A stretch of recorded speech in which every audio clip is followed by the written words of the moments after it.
We're chatting Baltimore Ravens now as the hype train around Rashod Bateman continues. Here's what John Harbaugh, the Ravens head coach, had to say on Bateman at rookie minicamp. He's a quick learner. He's everything we thought he would be in terms of athleticism, the skill set. That's usually the case, but not always the case. What you see is not always what you get. You don't know until you get them out there in really the first minicamp, and I would say that he is as advertised from a talent standpoint. Now, I think Bateman is going to have a chance to make a real impact early on this Ravens offense. For the time being, we'll put him at wide receiver 3, but I think Marquise Brown might be playing some slot for them and then put Bateman on the outside.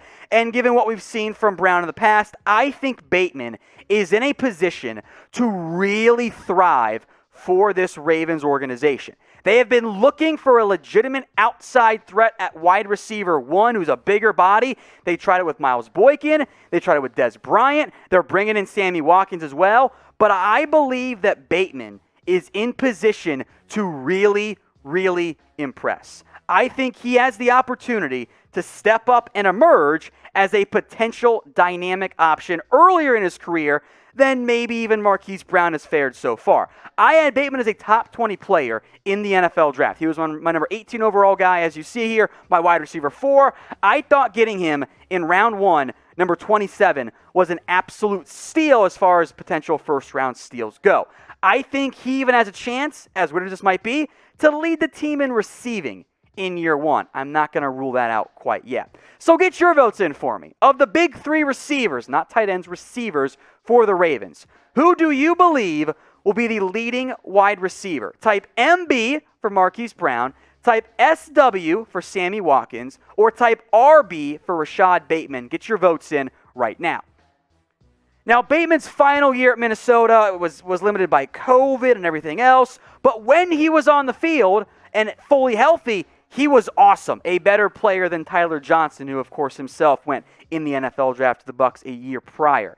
I love what Bateman brings. Again, I think he could be a legitimate number 1 receiver for an organization who desperately needs one, by the way, because their wide receiver core, even just from last year, was a disappointment. They tried Dez Bryant. They've tried James Prochet, Devin Duvernay, who's more of a slot guy anyway. Marquise Brown was their leading receiver, but I think we could all agree he's pretty darn inconsistent overall. Mark Andrews, I love him as a tight end, but you need an actual outside playmaker at receiver. Willie Snead's a slot guy. Miles Boykin, I think that Rashod Bateman's going to be what the Ravens were at their wildest dreams hoping Boykin could end up being, which is a legitimate outside starting receiver who's going to have great chemistry with Lamar Jackson, and I think make a very early impact for a team that is in search of an impact receiver. I believe that this year's wide receiver core for the Ravens is going to be better than what it was in 2020. And if you guys agree with me, I want you to like today's video. That's how confident I feel right now in this Ravens organization.